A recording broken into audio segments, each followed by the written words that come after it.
Okay, இப்போது கொத்தமல்லி கட்டை எப்படி க்ளீன் பண்ணுறதுன்னு நான் சொல்லித்தரேன். மறக்காமல் இதை பாருங்கள். இது எல்லார் வீட்லேயும் செய்வாங்களான்னு தெரியல, அண்ட் ஈவன் ஹோட்டல்ஸில் கண்டிப்பாக இது செய்ய மாட்டாங்க. ஃபஸ்ட்டு வந்து கட் பண்ணிக்கோங்க. கட் பண்ணிவிட்டு இதில் நிறைய லீவ்ஸ் பார்த்தா ஒரு மாதிரி அழுகி போயிருக்கோம், இல்லை yellowish லீவ்ஸ் இருக்கும், அதெல்லாம் ரிமூவ் பண்ணிடணும். ஸோ லைக் திஸ் நீங்கள் ஒன்றா வந்து வாஷ் பண்ணணும். நல்ல லீவ்ஸ் மட்டும் எடுத்து வாஷ் பண்ணணும்.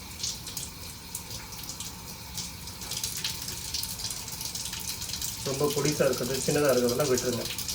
இதில் ஏன் வாஷ் பண்ணணும்னு சொல்கிறேன்னா, இதில் சின்னதாக ஒரு எர்த்துவா மாதிரி சின்னதாக பிளாக் கலரில் வரும். அதை யாரும் நோட்டீஸ் பண்ண மாட்டாங்க. ஸோ நீங்கள் அதை ஒன்றா எடுத்து பார்த்தா மட்டும்தான் தெரியும். அவங்களோட நிறைய மண் இருக்கும் உள்ள. இந்த மாதிரி வாஷ் பண்ணி ரெஃப்ரிஜரேட் பண்ணால் அட்லீஸ்ட் பேர் மினிமம் 1 வீக்காவது ரெஃப்ரிஜரேட் பண்ணணும். 1 வீக்காவது இருக்கும், நல்லாயிருக்கும், ஃப்ரெஷ்ஷாக இருக்கும். இது பண்ணாமல் அப்படியே வச்சோம்னா 3-4 டேஸ்லாம் ஒரு மாதிரி ஆகிடும். ரெஃப்ரிஜரேட் பண்ணால் கூட கெட்டு போயிடும். ஸோ கொஞ்சம் சோம்பல் பார்க்காம ஒவ்வொரு தடவையும் இதை பண்ணணும். ஒரு தடவை நீங்கள் வாங்கிட்டு வரும்போது கடையில் கொடுக்குறாங்கன்னு சொல்லிட்டு அப்படியே எடுத்துகிட்டு வந்து வாங்கிட்டு அப்படியே ரெஃப்ரிஜரேட் பண்ணிங்க, சும்மா அலசிட்டு பண்ணிங்கன்னா நோ, இட் ஒன்ட் ஒர்க். எப்போவுமே ஃப்ரெஷ்ஷாக இருக்கணும்னு நினச்சிங்கன்னா இந்த மாதிரி எடுத்து வந்த உடனே கட் பண்ணி க்ளீன் பண்ணி வாஷ் பண்ணி வைங்க. வாஷ் பண்ணி வச்சு பாருங்கள், அப்போ உங்களுக்கு டிஃப்ரென்ஸ் தெரியும். அதுக்கப்புறம் அது கமெண்ட்ஸில் போடுங்க ஒர்க் அவுட் ஆகிடுச்சா இல்லையா. அதே மாதிரி இந்த மாதிரி உடஞ்சிலாம் போயிருக்கோம், இதெல்லாம் யூஸ் பண்ணாதீங்க. வை, பிகாஸ் அது சீக்கிரமாக நல்லதை கூட எடுக்க வச்சிடும், கெட்டு போக வச்சிடும்.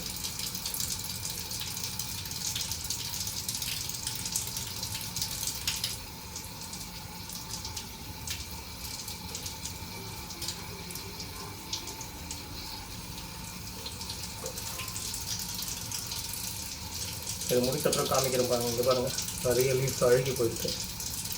வாங்கும்போது கட்டு வாங்கும்போது தெரியாது, இதெல்லாம் பிரித்து ஒன்று க்ளீன் பண்ணும்போது தான் தெரியும். இது அப்படியே வைக்கும்போது மற்றதையும் சீக்கிரமாக அழுக வச்சிட்டோம். ஸோ வெஜிடபிள் வாங்குறது முக்கியம் இல்லை, அதை ப்ராப்பராக ப்ரிசர்வ் பண்ணணும்.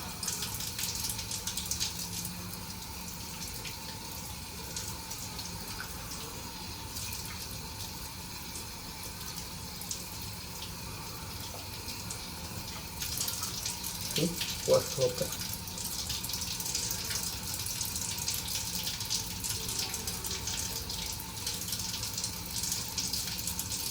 கண்டிப்பாக புதுசாக குக் பண்ணுறவங்க, ரொம்ப நாள் ப்ராப்ளம் பார்க்குறவங்க, வெஜிடபிள்ஸை ப்ரிசர்வ் பண்ண தெரியாதுன்னு நினைக்கிறவங்க டெஃபினட்டாக இந்த வீடியோ உங்களுக்கு ஹெல்ப்ஃபுல்லாக இருக்கும். பிகாஸ் இயர்ஸில் நான் ரொம்ப வருஷமாக இதை பண்ணிகிட்ருக்கேன். I know that. அதே இது வந்து சமையல் வீடியோலாம் தெரியாது, just to teach you how to preserve well.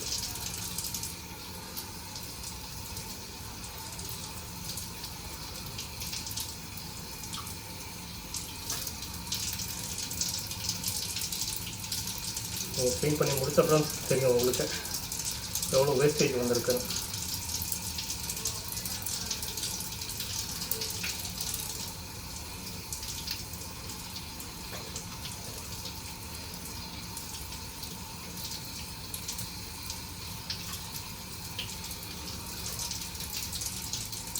அடுத்த வீடியோவில் எப்படி ஆனியன் வாங்குறதுன்றதை I'll show you, அண்ட் எப்படி வெஜிடபிள்ஸை வாஷ் பண்ணுன்றதையும் நான் சொல்கிறேன்.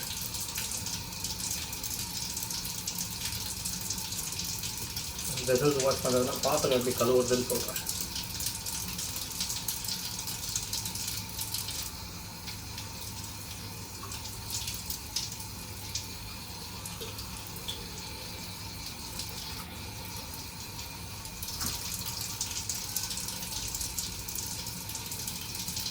இது எவ்வளோ வேஸ்டேஜ் இருக்குது உள்ள.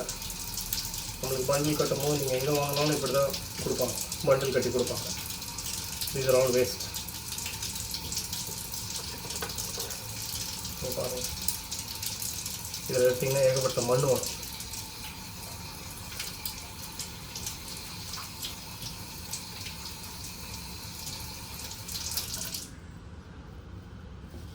Now that everything is ready, இப்போ இதை லாஸ்ட்டாக ஒரு வாட்டிக்கு ஃபைனலாக வாஷ் பண்ணி போட்டுருவோம் பாலி பேக்கை.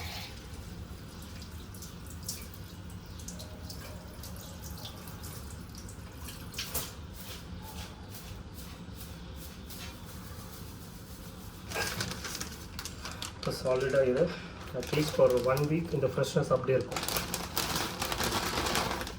Okay, that's it. Preservation ready. இவ்வளோ கொத்தமல்லியும் வேஸ்டேஜ் தான், பிகாஸ் எல்லாமே மண் இந்த மாதிரி அழுகி போன எல்லாம் தான் சேர்ந்துருக்குது. பார்த்தீங்களா, நான் சொன்னேன்ல பூச்சி இருக்குது பாருங்கள், எடுத்து காமிக்கிறேன். சி, கொத்தமல்லியில் இருக்க பூச்சி சும்மா அலசுனா போகாது.